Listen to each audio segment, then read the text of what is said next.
10 para a Europa, semanalmente na 101 FM. As notícias, os destaques, as novidades, num programa onde vamos passar a Europa em revista.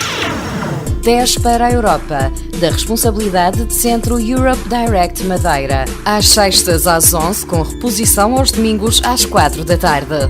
Seja então bem-vindo ao 10 para a Europa, o nosso programa semanal onde reservamos um espaço para a nossa casa-mãe, a Europa. Connosco, como sempre, Marco Teles, do Centro Europe Direct. Olá, Marco. Hoje vamos falar de algo que todos nós já ouvimos falar, mas que ainda, com certeza, há muita gente que não percebeu exatamente em que consiste este Eurobarómetro. Olá, Carla. Cá estamos novamente para falar da Europa. De facto, há esta expressão que aparece muitas vezes nos noticiários ou que se lê nos jornais do Eurobarómetro e, basicamente, isto é um trabalho que a Comissão Europeia tem vindo a realizar desde 1973, por sinal no ano que eu nasci, portanto há já algum tempo, não é? E consiste basicamente em monitorizar a evolução da opinião pública dos diversos Estados-membros. Portanto, no fundo o que eles fazem são sondagens de opinião para tentar saber a opinião dos cidadãos em relação a determinadas matérias. E, portanto, isto é publicado com alguma regularidade, muitas vezes temos eurobarómetros específicos para um tema específico, mas temos aqui um que é o que nos traz cá hoje, é a atualização de um estudo feito já no outono e que agora saiu a atualização, portanto, relativa à primavera. Portanto, o último Eurobarómetro é o Eurobarómetro 82, que foi aplicado no terreno entre 31 de maio e 14 de junho e no qual foram entrevistadas cerca de 32 mil pessoas. Portanto, acabam por ser resultados bastante fiáveis porque nós acabamos por ter também aqui uma amostra considerável. E deste Eurobarómetro há aqui uns dados que nos pareceram interessantes trazer hoje cá também para partilhar com o auditório. Desde logo, e que tem a ver também com o resultado das eleições europeias em maio, é que havia uma questão no Eurobarómetro que tinha a ver se as pessoas achavam que a sua opinião contava neste processo de construção da União Europeia e, de facto, neste momento passou-se de 29% da população a achar que sim, que a sua voz conta no projeto de construção europeia para 42%. Portanto, significa que, de facto, deste ponto de vista, as pessoas estão mais envolvidas no projeto europeu. Isto é uma média a nível da União Europeia. Quando se faz esta mesma questão a nível do Estado-membro apenas do nosso país, os valores não são assim tão favoráveis, descemos para 37%, ainda assim um valor considerável. Os suecos e os dinamarqueses são, portanto, os povos onde este valor é mais alto, são cerca de 75%, portanto, acham que de facto a sua voz tem muito peso no processo de construção da União Europeia. E depois temos países onde realmente há um certo afastamento, e falamos nomeadamente da Grécia, da Espanha, da Letónia, onde estes valores andam abaixo dos 30%.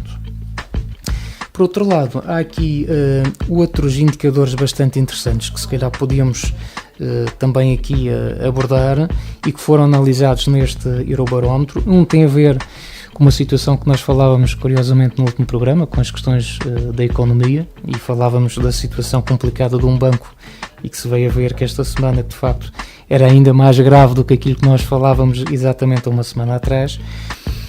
E de facto uma das primeiras questões que aparece aqui no Eurobarómetro tem a ver com a situação económica no geral na União Europeia e depois no nosso país. Portanto, a nível da União Europeia, 63% dos inquiridos consideravam que a situação ainda está má, portanto não é positiva, mas quando passamos para a situação específica no nosso país, há 96% dos inquiridos que de facto acham que a situação do ponto de vista da economia continua a ser má. Portanto, nós naturalmente compreendemos estes resultados. Por outro lado, há sempre a perspectiva do futuro e pergunta-se qual será a perspectiva para os próximos 12 meses, para o próximo ano. E nesse aspecto são cerca de 20% da população, ou 20% dos inquiridos, a que acha que de facto a situação vai melhorar. Portanto, não há assim muito otimismo em relação a este aspecto, uma vez que à volta dos 48%, 50% considera que nos próximos 12 meses tudo isto se vai manter na mesma. Portanto, não estão nem otimistas nem pessimistas, já podemos dizer assim, quer em relação à situação do nosso país, quer em relação também à Europa no geral. Um outro dado tem a ver com a situação do modo de vida na União Europeia, nos diferentes Estados-membros. Então perguntava-se também neste inquérito, ou nesta entrevista, quais eram os aspectos mais preocupantes, aquilo que mais preocupava de facto as pessoas. E naturalmente que a média da União Europeia é um pouco diferente daquela que se registrou no nosso país, mas basicamente os temas são semelhantes. Portanto, no topo das prioridades aparece a situação do desemprego. A diferença é que, de facto, a nível da União Europeia isto afeta apenas, ou preocupa apenas 50% dos inquiridos, enquanto que em Portugal isto representa 70%. Portanto, são valores um pouco mais preocupantes. Mas, seja como for, por temas, realmente a questão do desemprego está no topo das preocupações dos inquiridos, seguido pela situação económica, a inflação, e basicamente serão estes três temas os assuntos que mais preocupam as pessoas no geral. Curiosamente, há aqui uma questão que é muito interessante de se analisar ou de se referir. Havia neste Eurobarómetro uma pergunta que se prendia no fundo com a confiança que as pessoas têm em relação às instituições europeias, mas também as nacionais.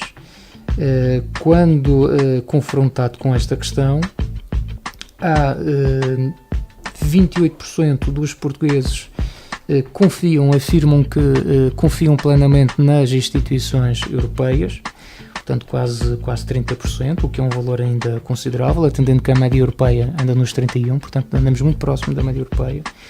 Mas quando se faz a mesma questão sobre a Assembleia da República, portanto o Parlamento a nível nacional, este valor baixa dos 28% para 14%, baixa exatamente para metade. E quando se pergunta também sobre o Governo, portanto o Governo Nacional, este resultado volta a cair nos 14%. Portanto, curiosamente, há aqui um voto de confiança, digamos assim, um nível de confiança superior, exatamente, nas instituições europeias do que aquelas nacionais, e volto a repetir, isto é um inquérito, neste caso aplicado a nível europeu, mas depois aplicado a nível nacional, e refiro-me concretamente à Assembleia da República e ao Governo Nacional, não aqui à situação regional, como é óbvio.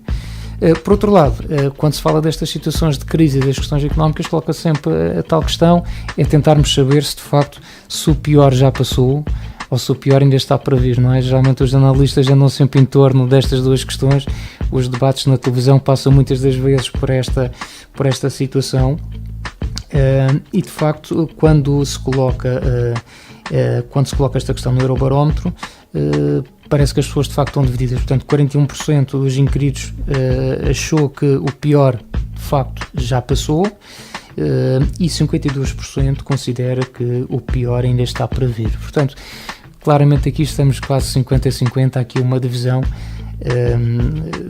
Todos sentimos obviamente um pouco uns mais do que outros, como é óbvio, não é? Desde 2008 com esta situação de crise, e que tem afetado particularmente o nosso modo de vida, o nosso estilo de vida, e com repercussões muito diretas também na situação do emprego, e como já se via atrás, como já se falou aqui no programa, essa de facto a grande preocupação da maior parte das pessoas. Para concluir, há aqui o tema da cidadania europeia. Creio que este é bastante importante porque é algo que nós já falamos nestes nossos encontros de 10 minutos para discutir a Europa, desde os primeiros programas que tivemos. É alertar para esta situação, para as pessoas tomarem consciência que de facto nós somos cidadãos de uma região, da Madeira, somos também portugueses, mas somos cidadãos da Europa, não é? Portanto, a cidadania europeia não anula a cidadania nacional nem os direitos que estão subjacentes à cidadania nacional, acrescenta alguns, e é importante nós tomarmos consciência dessa situação. E portanto, quando se pergunta se as pessoas se sentem cidadãos da União Europeia, a nível europeu, a média ronda os 65% pela positiva, a dizer que sim, claramente sentem-se cidadãos da União Europeia. E quando esta mesma questão é feita ao mercado nacional ou à amostra anda colocada no nosso país, o resultado até é um pouco acima dos 69%. Portanto, isto claramente foi uma subida em relação aos resultados que tivemos em novembro, portanto as pessoas sentem alguma ligação de facto à União Europeia, o que não quer dizer que de facto que elas conheçam todos os seus direitos, que conheçam todos os Estados-membros e tudo isso, não é? Portanto, aliás, uma outra questão era precisamente saber se as pessoas têm o pleno conhecimento dos direitos de cidadania, e aí os números descem para os 50%, portanto apenas 50% disse que conhece ou tem uma noção dos principais direitos do que é ser no fundo cidadão da União Europeia, mas também quando se pergunta se as pessoas querem saber mais sobre esta Europa a que pertencem, voltamos a ter 50% dos inquiridos a dizer que de facto gostavam muito de saber um pouco mais e conhecer mais sobre a União Europeia a que pertencem. E é por isso mesmo que todas as semanas cá estamos nós a dedicar 10 minutinhos para a nossa casa-mãe. Esses 10 minutinhos, Marco, já estão a acabar. Passam sempre rápido. Passam sempre muito depressa. Mas apenas para concluir, este Eurobarómetro é feito via telefónico? Estas entrevistas são feitas a nível nacional por, creio que, 3 entidades que são, no fundo, contratadas pela própria Comissão Europeia para depois colocar em prática estas entrevistas. Não tenho aqui comigo realmente a ficha técnica em detalhe, como é que ela é feita, mas qualquer cidadão, exatamente, nesta amostra pode ser requisitado, uma vez que se não houvesse esse cuidado, naturalmente nós tínhamos depois uma amostra enviesada e, portanto, os resultados nunca seriam fiáveis. Portanto, tudo o que são, no fundo, inquéritos, estas sondagens obedecem fichas técnicas muito rigorosas, de forma a termos a garantia que os resultados que lá estão são de facto representativos. Nós já dissemos isso cá num programa, são 508 milhões de habitantes da União Europeia, não se podem entrevistar todos, como é óbvio. Neste caso, esta entrevista recaiu sobre 32.700 pessoas, mais coisa menos coisa, o que já é um número, apesar de tudo, considerável. Portanto, já sabe aí em casa, se alguém bater à sua porta para lhe fazer alguma questão que conte para este Eurobarómetro, só tem de responder e irá ajudar também a nossa casa-mãe a estar mais próxima de si, e nós por cá todas as semanas estamos também a tentar com que todos nós possamos ficar um bocadinho mais próximos da nossa Europa. Marco, obrigado, até uma próxima. Obrigada. 10 para a Europa, semanalmente na 101 FM. As notícias, os destaques, as novidades, num programa onde vamos passar a Europa em revista. 10 para a Europa, da responsabilidade de Centro Europe Direct Madeira. Às sextas às 11, com reposição aos domingos às 4 da tarde.